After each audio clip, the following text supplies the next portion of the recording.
আপনারা দেশ এবং দেশের বাইরে থেকে যারা শুনছেন সকলকেই আমি সালাম এবং আদাব জানাচ্ছি। দেখেন, আজকে খুব সিরিয়াস বিষয়ে আমি কথা বলবো। প্রশাসনকে বলবো, উপযুক্ত পদক্ষেপ যদি নিতে না পারেন তাহলে নির্বাচন পরিচালনা করতে পারবেন না। আর উপযুক্ত পদক্ষেপ যদি নিতে চান তাহলে আপনারা দেখান যে আপনারা উপযুক্ত পদক্ষেপ নিতে পারেন। 1 নম্বর কথা বলছি আপনাদেরকে। 1 নম্বর কথা হলো, অবশ্যই আপনাদেরকে দলীয় পদে থাকা ব্যক্তিদেরকে প্রিজাইডিং অফিসার, পুলিং অফিসার পদ থেকে বাদ দিতে হবে। আমি আশা করব দিরাই এবং সাল্লায় যে তালিকা করেছেন এর মধ্যে একটা অভিযোগও যদি আসে যে দলীয় কোনো পদে আছেন তাহলে তাদেরকে আজকেই বাদ দিবেন, ট্রেনিংয়ে ডাকবেন না। ট্রেনিংয়ে ডাকার দায়িত্ব আপনাদের না। কেন আপনারা ট্রেনিংয়ে ডাকবেন? ডিএসবি, এনএসআই, যত গোয়েন্দা বাহিনীর রিপোর্ট আছে, একটা লোকও যদি দলীয় পদে থাকা এখানে আসে তাহলে আপনারা তাড়াতাড়ি তালিকা করে তাদেরকে বাদ দিবেন এবং কোনো ধরনের কোনো সাবটারফিউজ, কোনো ছলচাতুরির আশ্রয় নেবেন না। স্পষ্ট দেখাতে হবে যে একটা নিরপেক্ষ নির্বাচন করার ক্ষেত্রে আপনারা সিরিয়াস। একটা অভিযোগও যদি আসে তালিকা করবেন, তাদেরকে তালিকা থেকে বাদ দিবেন। স্বচ্ছ নিরপেক্ষভাবে প্রিজাইডিং অফিসার, পোলিং অফিসারদের তালিকা করবেন। এতে আমরা কোনো ধরনের শৈথিল্য দেখতে চাই না। আপনারা যারা আছেন সহকারী রিটার্নিং অফিসার, ডিসি সাহেব যে আছেন রিটার্নিং অফিসার, এগুলো খবর নেন। এগুলো খবর না নিয়ে শুধুমাত্র অফিসিয়াল মেকানিজম ব্যবহার করে কাউকে বোঝানোর চেষ্টা করবেন না। এগুলো বোঝার ক্ষমতা যথেষ্ট আমাদের আছে। আমি কিন্তু এখনও আপনাদেরকে খুবই শালীনভাবে অনুরোধ করছি, আপনারা তালিকাগুলো নেবেন। দলীয় পদে আছে কে তার তালিকা নেবেন। যদি থাকে তাদেরকে আপনার প্রশিক্ষণেই ডাকবেন না। আর গোয়েন্দা বাহিনী, যদি আপনারা এগুলো বের করতে না পারেন তাহলে গোয়েন্দা বাহিনীর দায়িত্ব দিয়েছে কে আপনাদেরকে?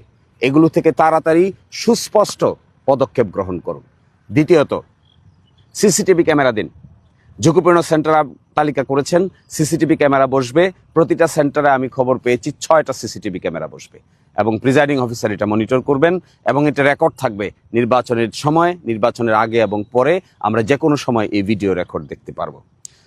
আর একই সাথে আপনারা পুলিশ যারা দায়িত্বে থাকবেন তাদেরকে আপনারা বুক ক্যামেরা দিবেন, যেন কে কি করছে না করছে এটা পরিপূর্ণ রেকর্ড থাকে। এটি নির্বাচনের পরিবেশ অনেকটাই নিশ্চিত করবে। মিলিটারি প্রশাসন যারা এখানে এসেছেন দিরাই এবং সাল্লায়, তাদেরকে আমি অনুরোধ করব, নিয়ম শৃঙ্খলার বেড়াজালে আবদ্ধ হয়ে নির্বাচন নষ্ট করবেন না। সত্যিকার অর্থে যদি নির্বাচন সঠিকভাবে পরিচালনা করার জন্য আপনারা এখানে এসে থাকেন, ঝুঁকিপূর্ণ সেন্টারগুলোতে নির্বাচন অনুষ্ঠানের 3 দিন আগে মিলিটারি ডিপ্লয়মেন্ট করবেন। আপনাদের লোকসংখ্যা কম আছে তা আমি জানি, কিন্তু ঝুঁকিপূর্ণ সেন্টারের সংখ্যা কিন্তু বেশি না। এই ঝুঁকিপূর্ণ সেন্টারগুলোতে অন্ততপক্ষে 3 জন সেনা সদস্যদেরকে আপনারা এখানে মোতায়েন করবেন। স্ট্রাইকিং ফোর্সে দূর থেকে যাবেন। কে আপনাদেরকে খবর দিবে? কখন খবর দিবে? কখন আপনারা যাবেন? এটা দুর্গম এলাকা, এক জায়গা থেকে আরেক জায়গায় যেতেই সময় চলে যায়। ফেরি পারাপার আছে, গোদারা পারাপার আছে।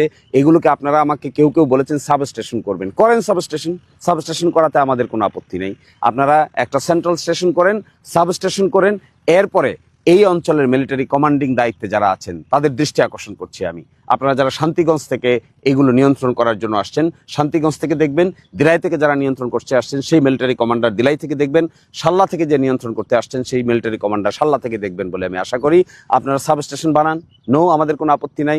কিন্তু ঝুঁকিপূর্ণ বা অতিরিক্ত ঝুঁকিপূর্ণ হিসেবে অল্প কয়েকটা সেন্টার আপনারা তালিকাভুক্ত করেছেন। ওই সেন্টারগুলোতে অন্তত 2 জন 3 জন মিলিটারি হলেও নির্বাচন অনুষ্ঠানের 2 দিন আগ থেকে, অর্থাৎ 10 তারিখ সকাল 7:30টা থেকে আপনারা সেখানে অবস্থান গ্রহণ করুন।